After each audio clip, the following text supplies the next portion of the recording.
Parshwa's first segment ever on WWMS. Action!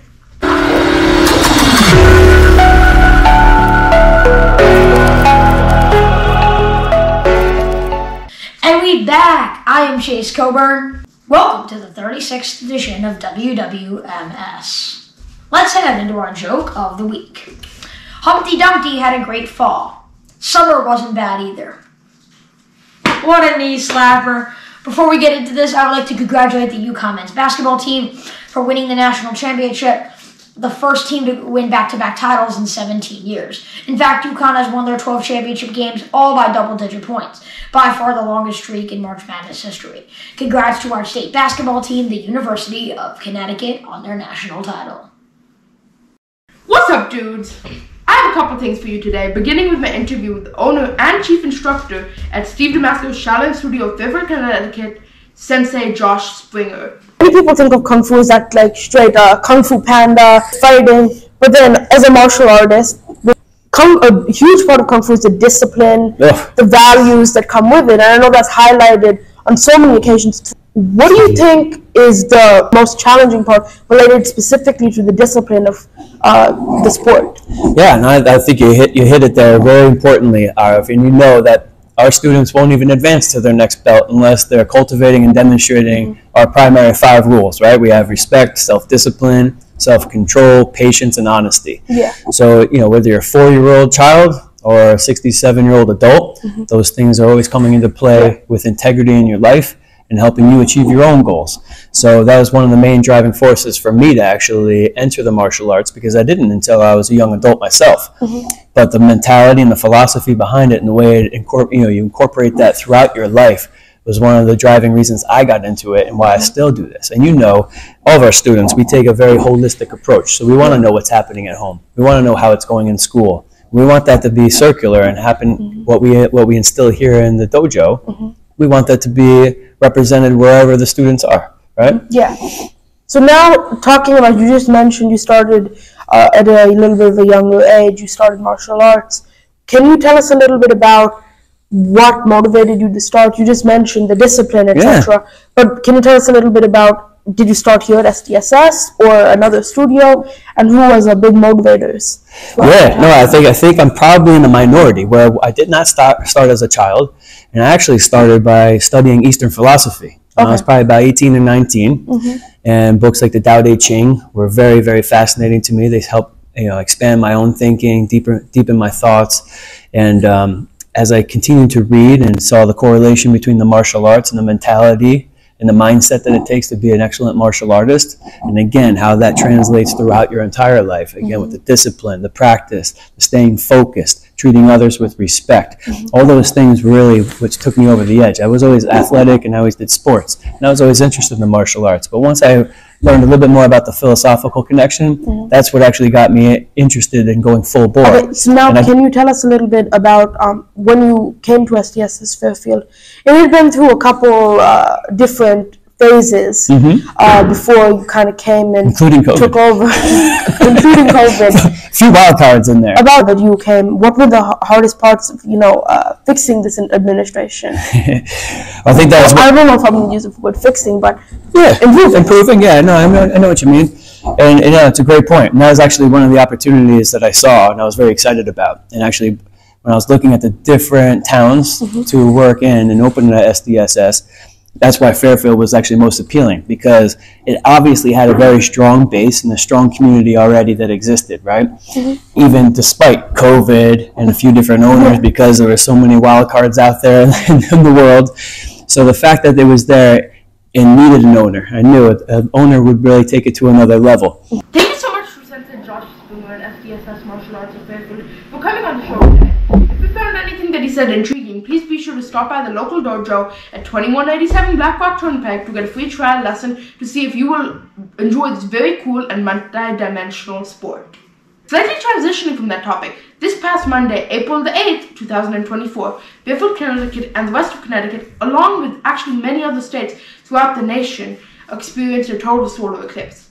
For anyone that does not know, a solar eclipse is when the moon covers the sun, thus blocking out all or most of the sun's light and heat from reaching the earth. In any solar eclipse, there's something called a path of totality, or the path where the sun can only be seen as a tiny little corona or wing around the moon. Unfortunately, Fairfield was not in the path of totality during this past Monday's eclipse. Despite this, Fairfield experienced what's called approximately 90% eclipse, resulting in the moon almost totally, but not totally, covering the sun, but still leaving a tiny small crescent left over for visibility.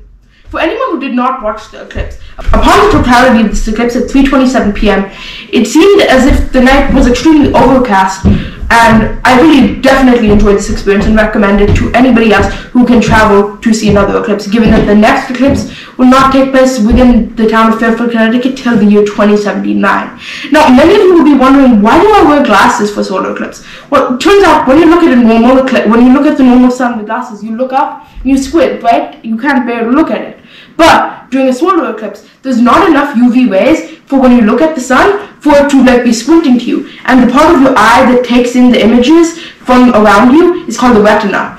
Upon this retina receiving excess UV light, it will begin to burn. And since the retina doesn't feel any pain, you may not know for days, and you may just develop certain conditions such as glaucoma, which limits your peripheral vision, or even permanent or short-term intermittent blindness. Thus, you have to wear the solar eclipse glasses to not allow excess UV rays when you will not be squinting, given it's sort of a mind trick. And with that, you guys know the drill. Peace out, dudes! It has recently been reported that Adam Sandler has confirmed the making of the sequel of a hit comedy sports movie, Happy Gilmore. One of Adam Sandler's biggest hit comedies had him starring as Happy Gilmore, a chaotic, crazy golf player. The original movie, released in 1996, grossed a total of $42 million worldwide, with $38 million of that total in North America box office. Almost 30 years later, and Sandler is in the works to add another movie to what would now be a series. I'd be interested to see what the story is like and when it will be released, or the biggest question, who will be in the cast. Nonetheless, I couldn't be more excited for the second edition of the classic Adam Sandler comedy. Welcome to my tech segment. Today I'm going to introduce you to the Paint Cam. It's a security camera that's meant to shoot paint at robbers and or burglars to make sure they don't break into your house. It has facial recognition, so it won't shoot at the owner of the house or the device. It uses UV paint that stays on the shirt of the burglar. When the criminal returns, the Paint Cam will recognize the paint that's on the shirt and will call the authorities. It does not have a scheduled release nor an expected price. Stay updated to know when the Paint Cam will be released. Who knows? Maybe you might need it. I'm Parshwa. Stay updated. Now let's head into rapid fire segment 60 seconds and ticking.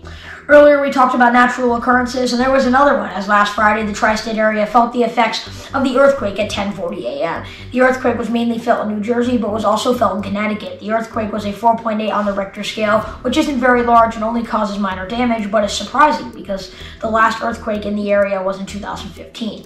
The earthquake that occurred in the Northeast was the third largest earthquake that has been recorded in the area in decades, and the strongest in New Jersey in more than 240 years. Bronny James, the son of NBA great LeBron James, has decided to declare for the NBA draft while keeping his college eligibility. The son of the four-time NBA champion will have an opportunity to play in the NBA with his father, but keeping his college eligibility also means if he doesn't get picked, he can go back to college. But it will not be at USC, as James Jr.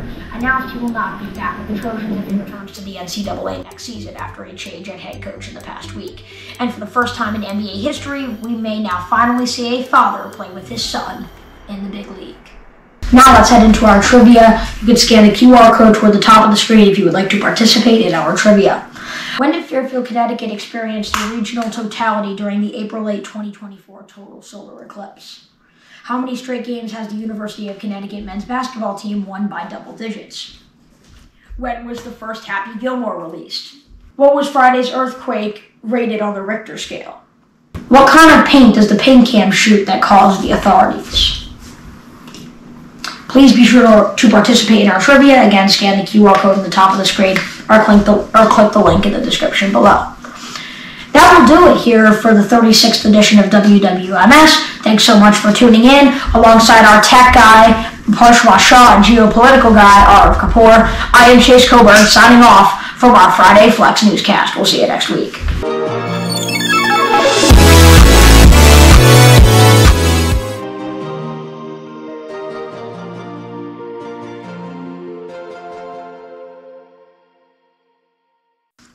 we are back. What the heck is in my mouth?